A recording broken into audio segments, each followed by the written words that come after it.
Ngayong araw po na to ay magpa-file tayo ng libel at cyber libel cases laban kay Harry Roque, ilang reporters ng SMNI at kay yung vlogger na si Banat Bay at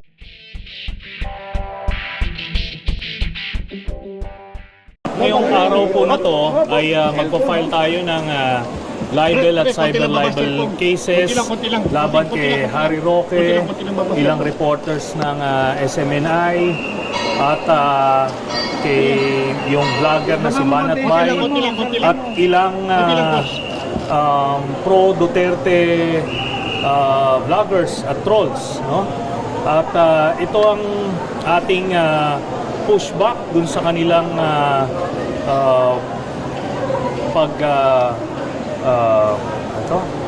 pag-disseminate ng false information at mga fake news laban sa akin.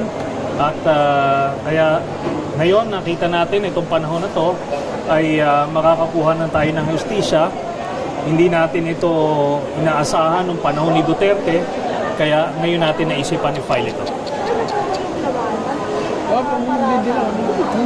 Ang paratang nung karamihan ay dahil binenta ko raw yung Scarborough, no? Paulit-ulit ito sinasabi kahit na ilang paliwanag na ang ginawa ko, kaya ngayon kakasuhan ko na sila. Sir, ng mga particular like possibilities?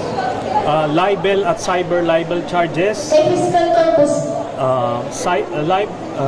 Libel at cyber libel charges ang ipafile natin. Basta ngayon nandito ako para mag-file ng libel at cyber libel charges laban kay Harry Roque, ilang reporters ng SMNI, sa vlogger na si Banat Bay, ilang pro Duterte vloggers at trolls dahil sa kanilang mga continuous na pagkalat ng fake news at libelous statements laban sa akin.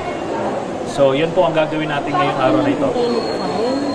Ang kaso, since malapit na po ang election, ngayon lang po kayo. Kasi nung last na binitawan nila itong mga statement na to, I think a month ago.